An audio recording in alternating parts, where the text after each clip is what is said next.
اعوذ باللہ من الشیطان الرجیم، بسم اللہ الرحمن الرحیم۔ حضرت ابو ہریرہ رضی اللہ تعالیٰ عنہ سے روایت ہے کہ رسول اللہ صلی اللہ علیہ وسلم نے ہمیں غزوہ ہند کی پیشن گوئی فرمائی۔ اگر میں نے اس غزوے کو پا لیا تو اس میں اپنا جان و مال صرف کر دوں گا، پھر اگر میں اس میں مارا گیا تو میں افضل شہداء میں شمار ہوں گا، اور اگر زندہ واپس آ گیا تو میں نبی مکرم صلی اللہ علیہ وسلم کی پیشن گوئی کے مطابق آگ سے آزاد ابو ہریرہ ہوں گا۔ ابو ہریرہ رضی اللہ تعالیٰ عنہ سے دوسری روایت ہے، یہ جو میں نے آپ کو پہلی روایت سنائی ہے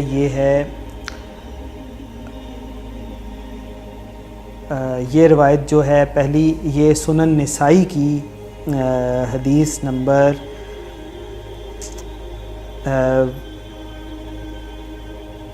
سنن النسائی کی حدیث ہے، اور اس کے ریفرنس میں مسند احمد کا بھی لکھا ہوا ہے، مسند احمد کی 228 نمبر۔ اور دوسری روایت ہے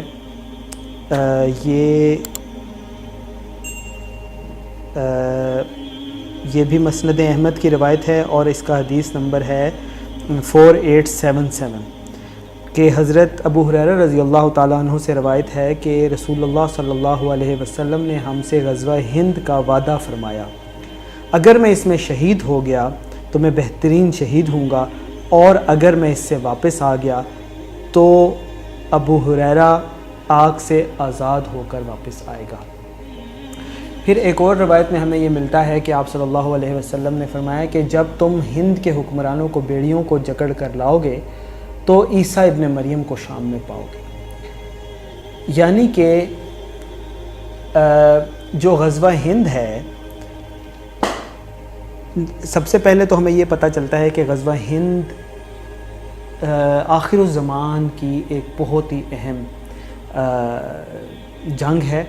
جس کے اندر جیسے نبی مکرم صلی اللہ علیہ وسلم نے اہل مکہ کی شرارتوں کی وجہ سے، ان کے ظلم کی وجہ سے، اور کعبۃ اللہ بیت اللہ شریف کے اوپر قبضے کی وجہ سے ان کو یعنی وہاں سے پھر ان کے ساتھ جنگ ہوئی، غزوہ بدر ہوئی، اور وہاں سے بتوں کا قلع کما کیا گیا، کعبۃ اللہ کو ان کے قبضے سے آزاد کرایا گیا۔ جس طرح وہ ایک بہت ہی اہم غزوہ تھا، ایک بہت ہی اہم جنگ تھی، اسی طرح آخر الزمان میں جو شرک اکبر ہے وہ ختم کیا جائے گا ہند کی سرزمین سے بھی، یعنی کہ بتوں کی پوجا کو ختم کیا جائے گا، اور it will never start from the Muslim side. Hindustan کی شرارتوں کی وجہ سے، بار بار مسلمانوں کو تنگ کرنے کی وجہ سے، مسلمانوں کے اوپر ظلم ڈھانے کی وجہ سے، اور پاکستان اور کشمیر کے اوپر حملے کرنے کی وجہ سے فائنلی پاکستان پھر ریٹیلیٹ کرے گا، اور شروع وہ کریں گے اور پھر ختم ہم کریں گے، بلکہ ختم ہونے کی تو بات ہی نہیں ہے۔ اس جنگ میں یہ پھیلتی چلی جائے گی حتیٰ کہ زمین کے چاروں کونوں کو اپنی لپیٹ میں لے لے گی۔ اور اس جنگ میں شریک ہونے والے حضرت ابو ہریرہ رضی اللہ تعالیٰ عنہ کی روایت کے مطابق افضل الشہداء ہوں گے، اور جو اس کے غازی ہوں گے وہ جہنم کی آگ سے آزاد ہوں گے۔ جو روایت میں نے آپ کے سامنے تیسری پڑھی کہ جس کے مطابق آپ صلی اللہ علیہ وسلم نے فرمایا کہ جب تم ہند کے حکمرانوں کو بیڑیوں میں جکڑ کر لاؤ گے تو عیسیٰ ابن مریم کو اپنے درمیان پاؤ گے شام میں، یعنی کہ غزوہ ہند اس وقت لڑی جائے گی کہ جب امام المہدی کا دور ہوگا، اور اس دور کے اختتام میں دجال ظاہر ہوگا، وہ صرف 40 دن کے لیے رہے گا، اور اس کے فوراً بعد حضرت عیسیٰ علیہ السلام، یعنی دجال کا جب ٹائم اینڈ ہوگا تو حضرت عیسیٰ علیہ السلام آسمان سے دوبارہ تشریف لائیں گے۔ یعنی کہ غزوہ ہند امام مہدی کے دور میں لڑی جائے گی، اور اگر ہم باقی احادیث سے اس کا پورا ایک کلیکشن بنائیں تو ہمیں یہ پتہ چلتا ہے کہ امام مہدی کا دور 7 سال کا ہوگا، 7 یا 9 سال کا، اور وہ انتہائی امن کا دور ہوگا۔ زمین اپنے خزانے اگل دے گی، آسمان اپنی بارشیں برسا دے گا، کوئی بھی دکھی، پریشان، غمگین، تنگ دست نہیں ہوگا، غریب نہیں ہوگا، یعنی کہ زکوٰۃ صدقات لینے والا کوئی نہیں ہوگا، مال و دولت کی کثرت ہو جائے گی، حتیٰ کہ ایک شخص امام مہدی کے خزانچی کے پاس آئے گا اور ان سے مال مانگے گا تو وہ اس کو جھولی بھر کر دیں گے، وہ پھر مانگے گا اور دیں گے، وہ پھر مانگے گا اور دیں گے، حتیٰ کہ اس کو احساس ہوگا کہ امت محمد میں ہی سب سے زیادہ لالچی ہوں، تو وہ کچھ واپس کرنے کی کوشش کرے گا، لیکن امام المہدی کا خزانچی اس کو واپس نہیں لے گا، وہ کہے گا کہ ہم دے کر واپس نہیں لیتے، یعنی کہ وہ امن اور سکون کا دور ہوگا۔ تو اس کا مطلب یہ ہوا کہ اگر غزوہ ہند لڑی جا رہی ہے اس وقت میں جب کہ عیسیٰ ابن مریم علیہ السلام یعنی کہ اس کے اختتام کے بعد حضرت عیسیٰ علیہ السلام آسمان سے دوبارہ تشریف لائیں گے،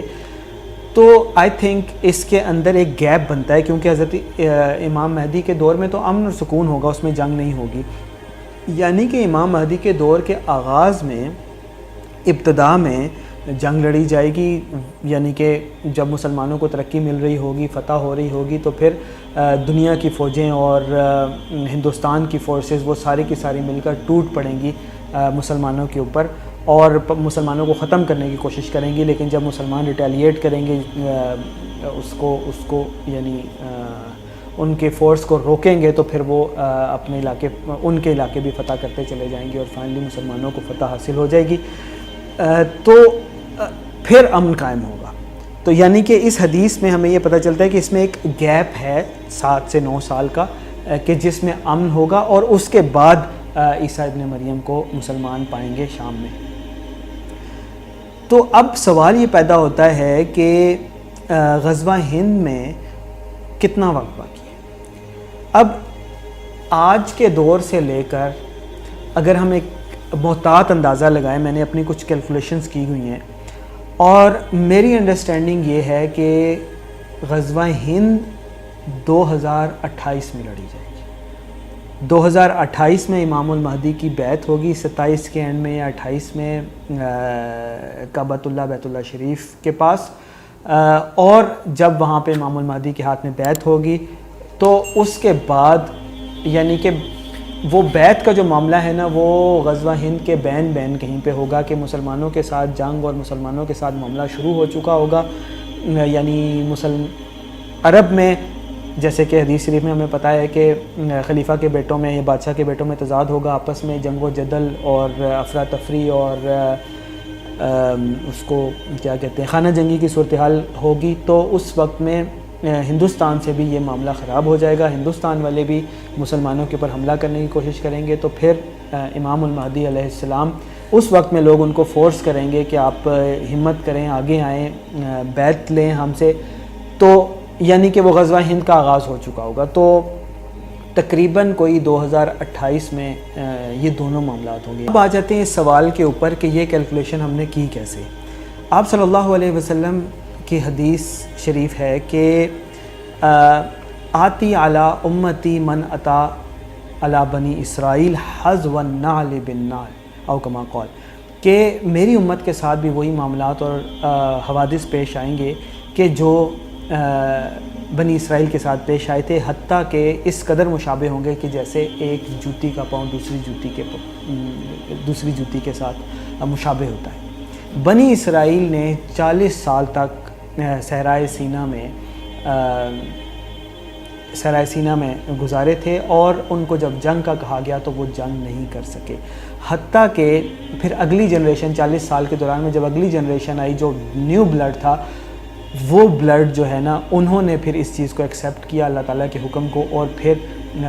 انہوں نے جنگ کی اور جو ان کے کھوئے ہوئے علاقے تھے ان کو دوبارہ حاصل کیا، اور اللہ تعالیٰ نے فتح عطا فرمائی، اور پھر ان کی ایک ریاست قائم ہوئی۔ بنی اسرائیل ایک لمیٹڈ ایریا پر تھے، ایک چھوٹی قوم تھی، یعنی کہ باقی دنیا کے حساب سے، یعنی وہ یروشلم، مصر اور شام ان علاقوں میں تھے، انہی علاقوں میں ان کی سلطنتیں بھی رہی اور 12 قبائل بھی رہے، اور انہی علاقوں میں وہ پھلتے پھولتے بھی رہے، اور آج بھی آپ کو پتہ ہے یہود، جیوز، بنی اسرائیل دنیا میں ریلیٹیولی باقی دنیا کے مقابلے میں، باقی قوموں کے مقابلے میں نہیں، پوری دنیا کے مقابلے میں ایک اسمال فریکشن ہے۔ تو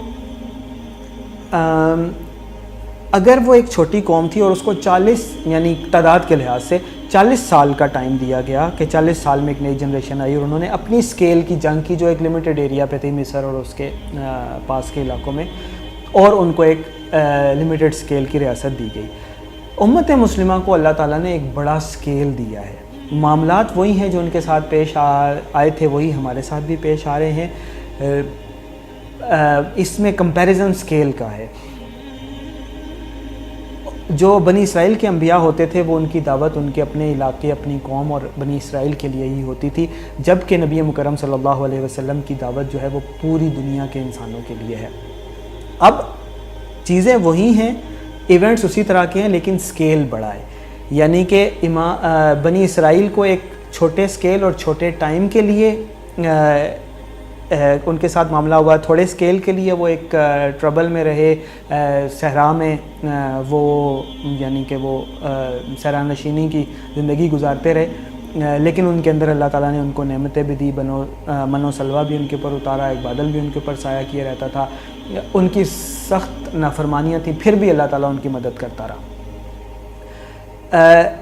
اب امت مسلمہ کے ساتھ معاملہ یہ ہے کہ امت مسلمہ کے اندر بھی ہر طرح کی برائی موجود ہے، زنا، شراب، سود، ناپ تول میں کمی، فحاشی، عریانی، ہر برائی امت مسلمہ کر رہی ہے، لیکن اس کے باوجود اللہ تعالیٰ امت مسلمہ کو نواز رہا ہے۔ عربوں کو آپ دیکھ لیں، اللہ تعالیٰ نے ہر نعمت دی ہوئی ہے۔ پاکستان کی آپ بات کر لیں تو پاکستان کو بھی اللہ تعالیٰ نے